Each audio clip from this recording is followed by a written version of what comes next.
Hello guys, welcome to my first ভুলভাল blog. ঘুম থেকে উঠে পড়লাম, নাটক করে চুলটা গন্ডলি পাকিয়ে নিলাম।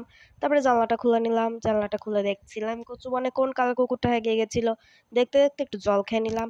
জলটা খেয়ে জলটা রেখে দিলাম। তারপরে জলটা পড়ে গেছিলো খাটে। তারপরে খাটটা গোছাতে গেলাম। এক তুড়িতে খাটটা গুছিয়ে তারপরে 2 টাকা দেখিয়ে এক তুড়ি মেরে আমি চান করতে চলে গেলাম। তারপরে এত কিছু মাখলাম, তাও মুখটা পরিষ্কার না হওয়ায় আমি দুঃখে চলে গেলাম মাথা আঁচড়াতে। মাথাটা আঁচড়াতে গিয়ে দেখি ওটার কিছু হওয়ার নেই, তাই চলে গেলাম দোকানে। লাফিয়ে লাফিয়ে তারপরে দোকানে ঢুকলাম। ঢুকে তারপরে একটু ক্যাট ফ্যাট মেরে তারপরে হিসাব করতে বসে পড়লাম, কিন্তু কোনো কিছুই আমি করিনি, সব কিছু ঢং করেছি। তারপরে আমি লেখা শুরু করলাম। ম্যাম অনেক লেখা দিয়েছিল হেয়ারের। তারপর স্যাড সং শুনতে শুনতে অনেক কিছু লিখলাম। অনেকক্ষণ ধরে পড়াশোনা করার পর ওদেরকে টাটা বলে আমি টোটোতে উঠে পড়লাম। টোটো করে স্টেশনে গেলাম লাফ মেরে। তো গাড়িতে উঠলাম, গাড়ি নিয়ে চলে এলাম বাড়ি।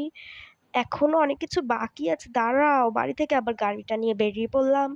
তারপরে বেরিয়ে নিজের ফটো দেখে চা খেয়ে নিলাম।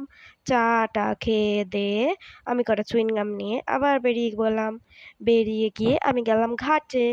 ঘাটে গিয়ে সবাইকে দেখে টেখে মনোরম দৃশ্য দেখে যখন আর ভালো লাগছিল না তখন চলে এলাম দিদিকে নিতে।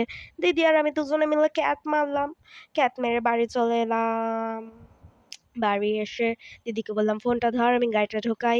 দিদি ফোনটা ধরলো, আমি গাড়িটা ঢুকিয়ে খেতে বসে পড়লাম। খেয়ে দেয়ে পেট পুজো করে ওজন বাড়িয়ে তারপরে চলে গেলাম দাঁত মাজতে। দাঁতটা ভালো করে মেজে নিয়ে তারপরে মুখটা ধুয়ে নিলাম, তাও মুখটা পরিষ্কার না হওয়ায় আমি মুছে নিলাম বিধ্বস্ত হয়ে।